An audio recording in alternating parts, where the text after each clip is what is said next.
నేను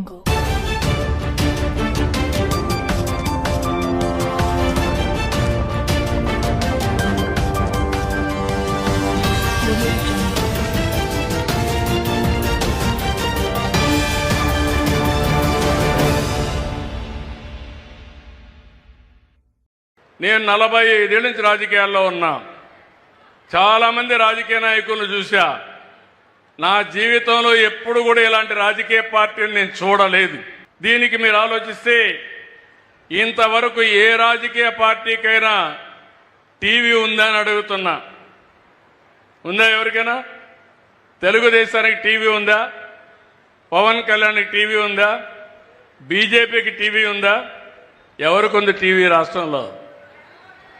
ఎవరికుంది? జగన్కు ఉంది.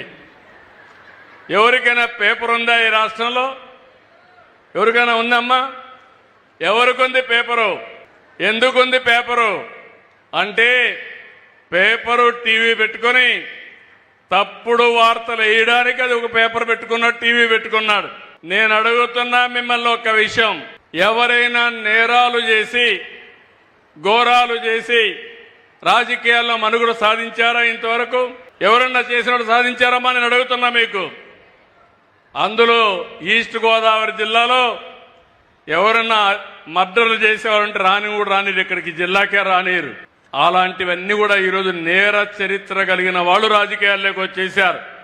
స్వర్ణాంధ్రప్రదేశ్ కావాలంటే ముందు మీ ఆలోచన విధానం మారాలి. ఇప్పుడే సురేష్ గారు చాలా స్పష్టంగా చెప్పారు. మనందరిలో ఒక విషయం మనం గుర్తుపెట్టుకోవాలి.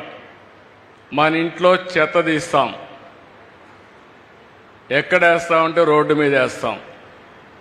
అంటే ఇల్లు మంది, ఆ రోడ్డు మాత్రం మంది కాదు.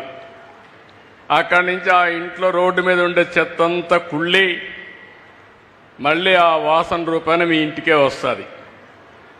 అంటే అంటువ్యాధులు రావడానికి మీరు చూస్తే ఎక్కడికక్కడ ఈ చెత్త ఇవన్నీ కనీసం మనం వాడినటువంటి మురుగునీరు కూడా బయట పోనీయకుండా మన ఇంటి ముందరనే ఉండడం, అక్కడ పురుగులు ఇవన్నీ తయారు కావడం, దీంతో అనేక అంటువ్యాధులు వచ్చి చాలా ఇబ్బందులు వచ్చే పరిస్థితి వచ్చింది. పోయిన గవర్నమెంట్ మీరు చూశారు, చెత్త మీద పన్నేశారు కానీ చెత్త కూడా తీలే.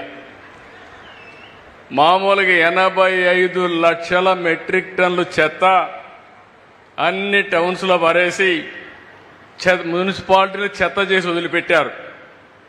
ఈరోజు ఈ ప్రభుత్వం ఒకటే ఆలోచించాం. మా మంత్రికి చెప్పాను, మా డిపార్ట్మెంట్ చెప్పాను, అక్టోబర్ 2వ తారీఖు నాటికి 85 లక్షల చెత్త చెదారం ఏదైతే మున్సిపాలిటీస్లో ఉందో అన్ని క్లీన్ చేసే బాధ్యత వాళ్ళకి అప్పచెప్పాం.